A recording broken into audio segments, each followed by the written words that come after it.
नमस्कार मित्रों, शुभ संध्या। आज 3 तारीख है और वार है शनिवार।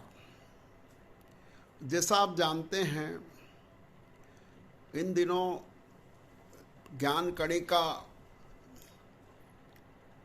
ग्रुप पर जीना इसी का नाम है सीरीज का लगातार संचालन हो रहा है और मुझे बताते हुए बड़ी खुशी है कि इसमें आमंत्रित अतिथियों का बहुत अच्छा सहयोग मार्गदर्शन मिल रहा है।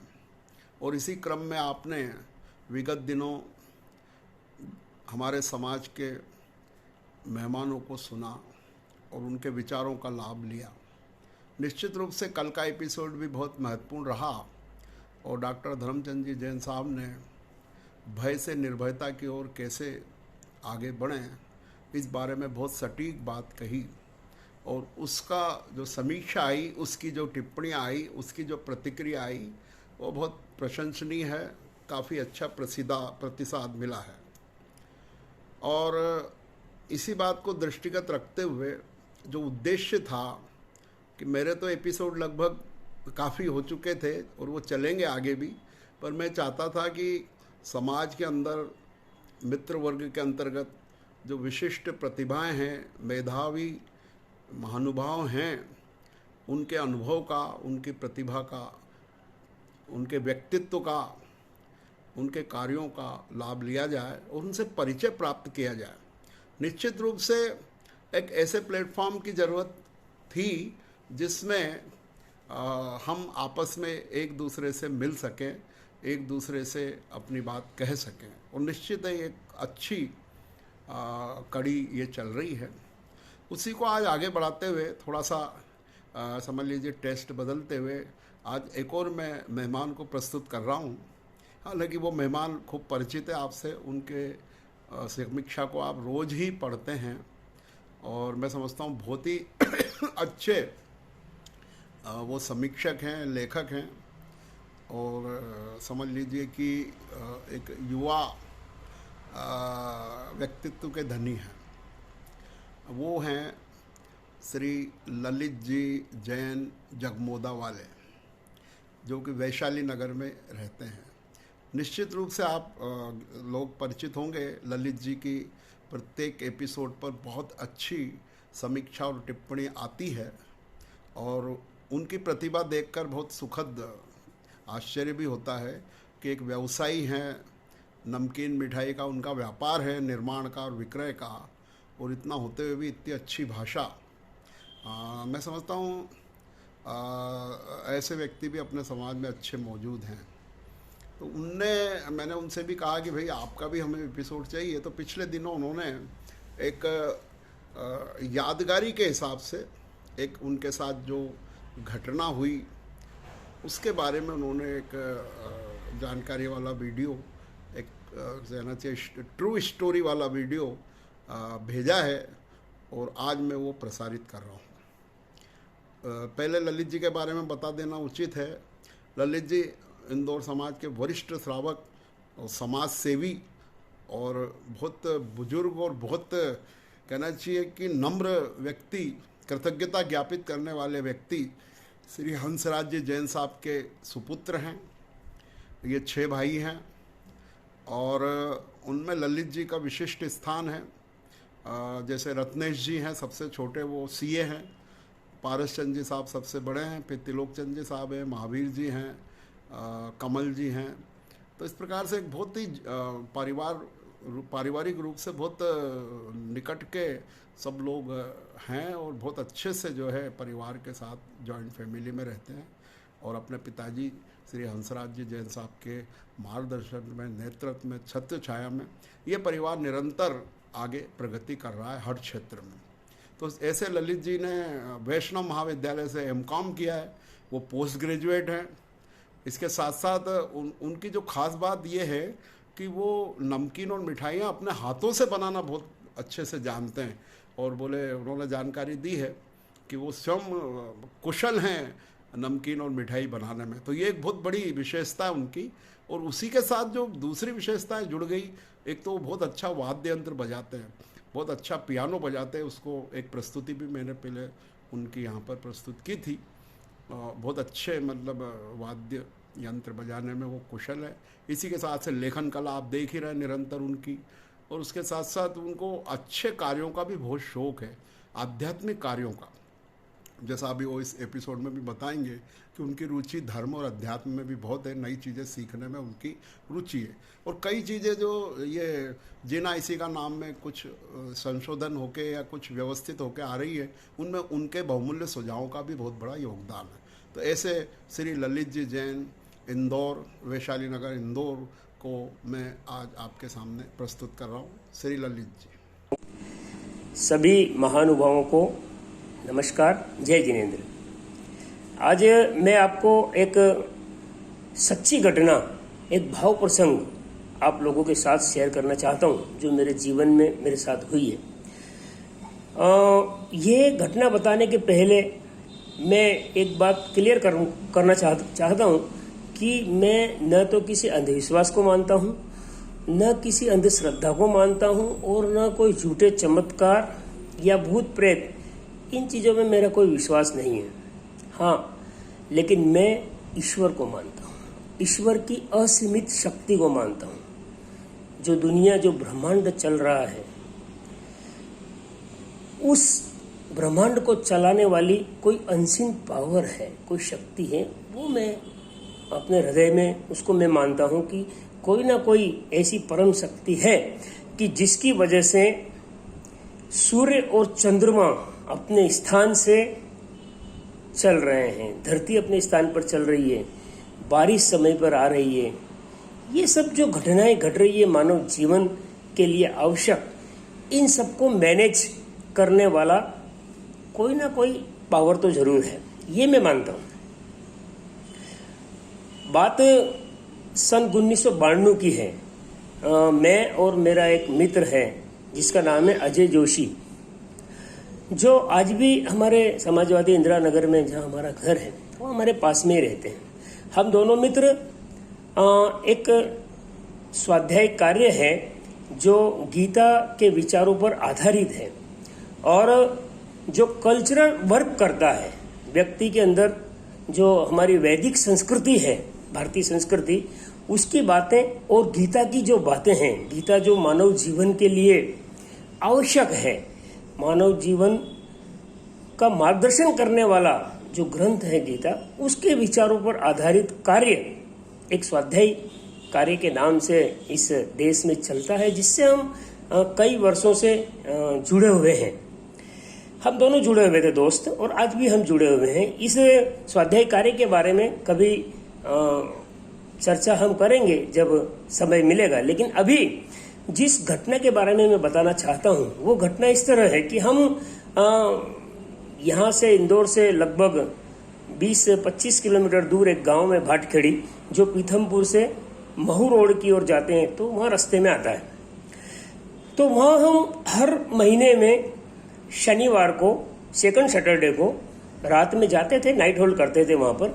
उसको हम हमारे स्वाध्याय परिवार, हमारे स्वाध्याय कार्य में भक्ति फेरी बोलते थे। तो हम भक्ति फेरी की दृष्टि से जाते थे कि महीने में एक दिन हमको भक्ति के लिए निकालना है, भगवान के कार्य के लिए निकालना है। इस एक उद्देश्य को लेकर हम उस गांव में जाते थे, और वहाँ जो इन विचारों को मानने वाले हमारे भाई थे, उनके साथ हम बैठते थे, उनके साथ मीटिंग करते थे, और ये जो कल्चरल वर्क है, वैदिक संस्कृति है, इसकी सब बातें उनको बताकर पूरे महीने भर किस तरह इस कार्य को करना है, ये सब बातें हम उस मीटिंग के दौरान वहाँ पर जाके करते थे।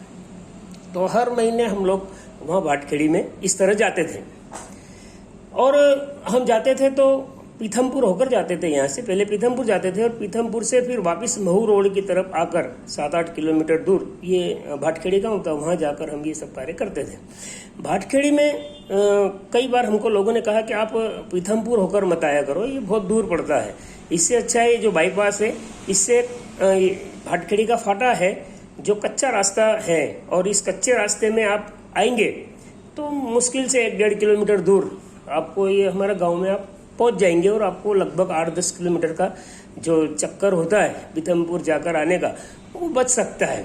और हमने भी फिर एक बार गांव से उस रास्ते से आ भी चुके थे, तो हमको भी लगा कि हाँ ये अच्छा रास्ता है और काफ़ी इसमें समय हमारा बच रहा है।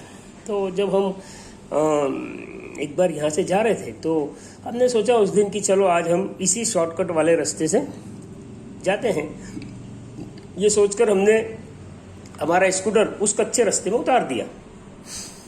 अब जब हम उस रास्ते में चलने लगे, थोड़ी दूर हम चले तो आगे जाकर वो जो पगडंडी जिस पर हम चल रहे थे वो आगे जाकर खत्म हो गई, किसी खेत में जाकर खत्म हो गई, क्योंकि गांव में लोग अपने खेत के हिसाब से पगडंडियां बना लेते हैं।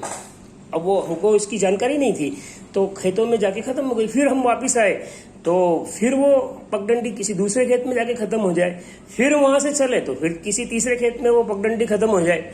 कुल मिला के हम लोग वहां पर कम से कम आधा पौन घंटा तक खेतों में घूमते रहे, लेकिन हमको जो असली पगडंडी थी जो भाटखेड़ी गांव जाने के लिए हमको चाहिए वो नहीं मिली। और उस समय अब लगभग आधी पौन घंटा 1 घंटा हो गया, रात का समय हो गया था, संध्या काल का समय था, तो लगभग रात हो गई थी और अंधेरा था बिल्कुल। उस समय चांदनी भी नहीं थी। तो गांव उधर पूरा जंगल था, एकदम जंगली इलाका है और खेतों में बिल्कुल अंधकार हो चुका था। और हम दोनों युवान थे उस समय, एकदम युवा उम्र थी हमारी। हालांकि अभी भी युवा दिखता हूँ थोड़ा बहुत, लेकिन उस समय वास्तव में युवा था। तो उस समय फिर जब बहुत देर हो गई, हमको आधी घंटा पौन घंटा हो गया घूमते घूमते रास्ता नहीं मिला, तो हम फिर बहुत थोड़े से घबराए कि क्या होगा, कैसे हम पहुंचेंगे वापस। इंदौर भी हम आना चाहें तो भी हम नहीं आ पा रहे थे, ना हम पीथमपुर जा पा रहे थे, ना हम भाटखेड़ी पहुंच पा रहे थे, और वहीं हम भटक के घूम रहे थे 1 घंटे तक। अब शाम का समय था और फिर थोड़ा डर भी लग रहा था कि देखो अब रात में इस जंगल में हम कैसे क्या रहेंगे। तो भी हम थोड़ा चलते जा रहे थे। अचानक क्या होता है कि एक जोरदार आवाज आती है वहां पे हमको, और कोई पीछे से चिल्ला रहा था कि ठहरो ठहरो, रुक जाओ, एक भी कदम आगे बढ़ाया तो ठीक नहीं होगा। ऐसी स्पष्ट आवाज जब हमने सुनी तो हम गाड़ी में ही चला रहा था, अचानक हमारे पैर ब्रेक पे लगे। स्कूटर था मेरे पास, बजाज सुपर स्कूटर, तो वो ब्रेक लगा के खट से गाड़ी को वहीं पर हमने रोक दिया। और रोक कर हम थोड़े डरे कि ये पता नहीं कौन है क्या है, और पहले ही डरे हुए थे और जब ये आवाज़ आई तो और थोड़े से डर गए। खड़े हो गए, स्कूटर को खड़ा कर दिया और देखा उधर आवाज़ की दिशा में, तो एक किसान था जो उसके एक हाथ में तो लठ था और एक हाथ में टार्च थी, जो खेतों में हमको मालूम है, उस टार्च को लेकर वो चला आ रहा था।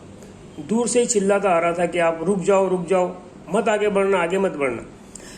जब वो पास में आया तो उसने हमसे पूछा कि भाई आप लोग कौन हो और यहाँ क्यों घूम रहे हो खेतों में इतनी रात में। हमने कहा भाई साहब हम इंदौर से आए हैं और हमको भाटखेड़ी जाना है, और इधर हम इस पगडंडी में उतर गए थे शॉर्टकट के हिसाब से, तो आप अब रास्ता हम भटक गए तो खेतों में हम घूम रहे। बोले मैं बहुत देर से आपको देख रहा हूँ, इधर मेरा खेत है और मैं देख रहा हूँ कि स्कूटर इधर उधर क्यों घूम रहा है।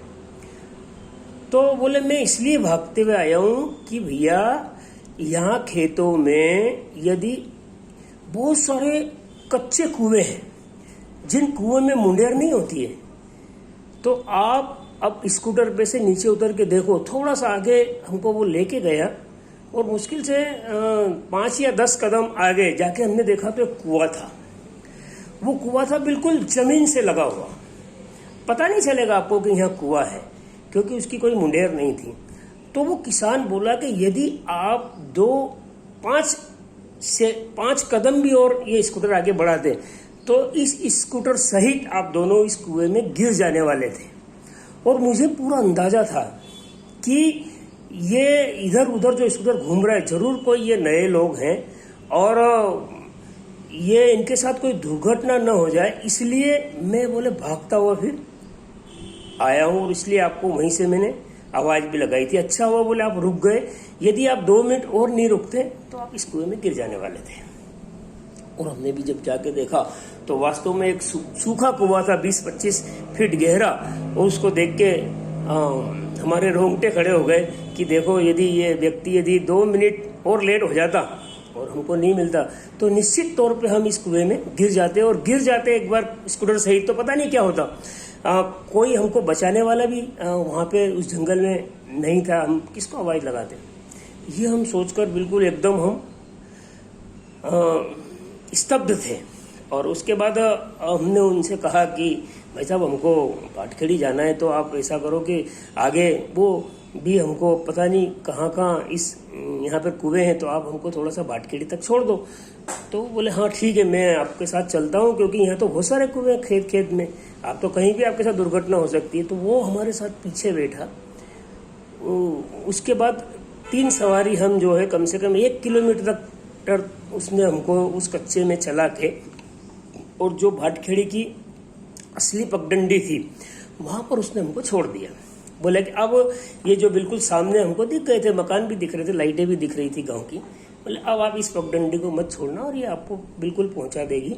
ऐसा कह के वो किसान जो था वो उतर गया नीचे, और हमने भी गाड़ी टिकाई, और हम दोनों सोच रहे थे कि देखो ये कैसा इंसान है जो कैसा बन के आया, हमारा जीवन रक्षक बन के आया है, चलो इसको हम धन्यवाद दें। ये सोचकर हमने जैसे ही गाड़ी को टिकाकर हमने देखा तो दूर दूर तक हम देख रहे हैं, कहीं वो व्यक्ति हमको दिखाई नहीं दिया, कहीं भी। मतलब इसको मैं ये नहीं कह रहा हूं कि कोई चमत्कार है ये, लेकिन ये एक ऐसी घटना थी जो हमको उस समय हम ठगे से खड़े रह गए कि वो गया कहाँ। जब हमने आवाज भी लगाई कि भाई साहब आपका बहुत बहुत धन्यवाद, आपने हमारी जान बचाई है, ऐसा हम बोल रहे हैं उसको, लेकिन कहीं कोई, अच्छा पूरा दूर तक खाली जगह थी, और आवाज भी हमने लगाई लेकिन कोई रिप्लाई नहीं मिला। तब हमको लगा कि हो सकता है कोई शक्ति है, ये जो परम शक्ति है वो हमको हमारी जान बचाने के लिए हमारे पास आई, और ये सोचकर हम अभिभूत थे कि वो जो भी होगा, हो सकता है वो कोई सामान्य इंसान ही हो, या हो सकता है वो कोई परम शक्ति हो, लेकिन वो हमारी गाड़ी पर बैठकर, हमारे पास बैठकर, हमारे कंधे पर हाथ रखकर उसने हमको, जो हम भटक गए थे, हमको एक रास्ता दिखाकर सही रास्ते पर लाकर छोड़ा। तो उस घटना के बाद मुझे लगा कि ये हमारा नया जीवन है, ये हमको एक्सटेंशन में मिला है। जो जीवन हमारा हो सकता है कि आज पूरा हो जाने वाला था, लेकिन भगवान चाहते थे, या वो जो कोई शक्ति है वो चाहती थी कि हमको इस जीवन को और जीना है, इसीलिए उसने आकर हमको बचाया है। तो उसी दिन से मुझे ये लगा कि ये जो जीवन मुझे नया मिला है वो ऐसा होना चाहिए जिसमें खुशबू हो, जो दूसरे के लिए हम जी सके, कुछ अच्छा हम कर सकें। और उसके बाद से मेरे जीवन की जो जीवन के प्रति देखने की दृष्टि है वो बदल गई थी। इतना ही आपको सुनाता हूँ। जय जिनेंद्र, धन्यवाद।